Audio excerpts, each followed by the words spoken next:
A paz do Senhor, meus irmãos, estamos mais uma vez aqui, hoje estudando sobre os dons espirituais, isto é, e ministeriais, né? Nessa lição estamos trabalhando em cima desses dons espirituais e dons ministeriais. Hoje a lição 4 é dons de poder, tá certo? Dons de poder, que são 3. É o dom da fé, dons de curar e dons de operação de maravilha. O texto áureo diz assim: a minha palavra e a minha pregação não consistia em palavras persuasivas de sabedoria humana, mas em demonstração do Espírito e do poder, para que a vossa fé não se apoiasse em sabedoria dos homens, mas no poder de Deus. 1 Coríntios capítulo 2, versículo 4 e o versículo 5. A verdade prática diz assim: os dons de poder são capacitações especiais em situações que demandam a ação sobrenatural do Espírito Santo na vida do crente. O texto bíblico básico diz assim, em 1 Coríntios capítulo 12, versículo 4, de 9 a 11. Capítulo 12, versículo 4, depois passa para o 9 a 11. O versículo 4 diz assim: ora, há diversidade de dons, mas o Espírito é o mesmo. O primeiro dom que vamos trabalhar é o dom da fé. É muito confundido com o dom de operação de maravilha. O que significa a fé? Existem 3 tipos de fé: a fé humana, a fé natural e a fé espiritual. A fé humana, que crê nas coisas humanas; a fé natural, que crê nas coisas naturais; e a fé espiritual, que é aquela fé do autor das cartas aos Hebreus, do capítulo 11.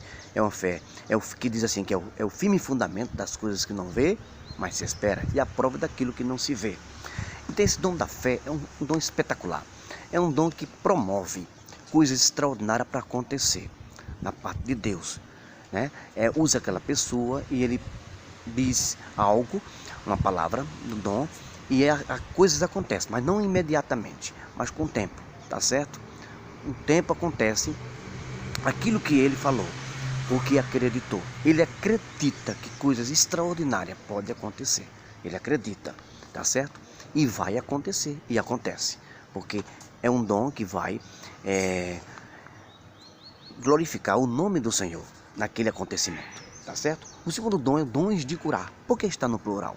Porque esse dons de curar, porque cura todas as enfermidades.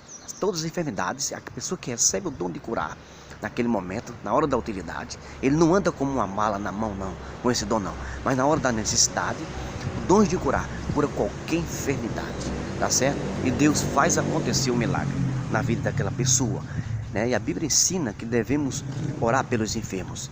E esses sinais seguirão os que crêem. Em meu nome expulsarão demônios, né? Porão a mão sobre os enfermos e o curarão. Está escrito, né? A igreja primitiva trabalhou muito nessa área e deu lugar ao Espírito Santo, né? Naqueles dias, né? O terceiro ponto da lição fala sobre o dom de operação de maravilha. A operação de maravilha é aquele dom que acontece instantaneamente. Quem lembra do capítulo 3 de Atos dos Apóstolos, quando João e Pedro e João estavam entrando no templo, aquele paralítico estava ali, né? Ele não tem uma prata, não tem um ouro, mas o que nós temos, nós te damos. Levanta e anda. Quem não lembra, Jesus no barco mandou acalmar a tempestade e fez bonança na hora, acalmou a tempestade. Quem não lembra de Lázaro, depois de 4 dias que Jesus, né, mandou ele sair daquele túmulo e ele saiu. Quem não lembra da viúva de Naim, que veio com aquele filho já para enterrar, mas Jesus mandou ele se levantar. Isso é operação de maravilha, tá certo? Deus ainda é o mesmo. Jesus, o autor das cartas aos Hebreus diz assim, que Jesus é o mesmo ontem, hoje e eternamente. É só usar o seu nome, tá certo?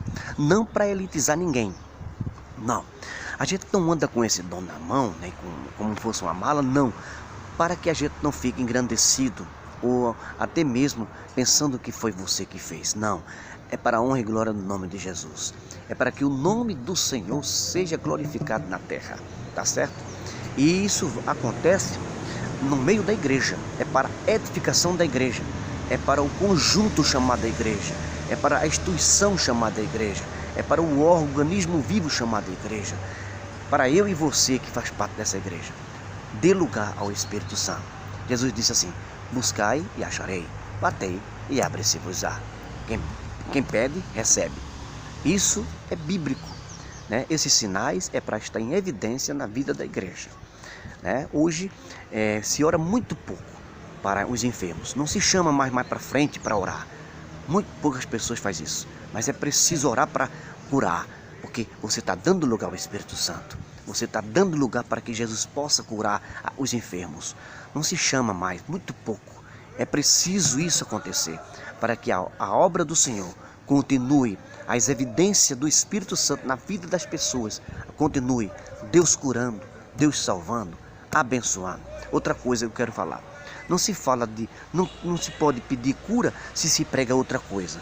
Se deve pregar sobre cura para estimular a cura, para se estimular a fé, porque a fé vem pelo ouvir e o ouvir da palavra de Deus. Eu não vou falar um assunto doutrinário e de repente chamar para orar, para curar. Não, a gente tem que falar de cura. Se falar de cura, pode chamar para orar, porque vai estimular naquela pessoa a fé que está escondida, né? Existe aquela fé salvítica, não podemos confundir a fé salvítica com a fé, com o dom da fé que a gente falou aqui. Não, essa fé é extraordinária, essa fé é especial, essa fé é para acontecimento extraordinário. E Deus quer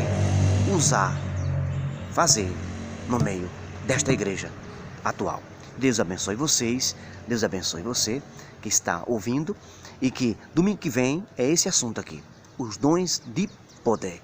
É necessário que você vá para a gente debater, né, aprender mais na palavra de Deus sobre a manifestação do Espírito Santo na vida da igreja atual. A igreja primitiva deu muito lugar a esses dons, mas a igreja da atualidade precisa muito mais dar. Que Deus abençoe você, Deus abençoe a todos. Este aí é meu canal, escute, isso é só um resumo, porque domingo tem mais. Se Deus permitir, estaremos lá para fazer a obra do Senhor e aprendermos na presença de Deus. Deus abençoe você.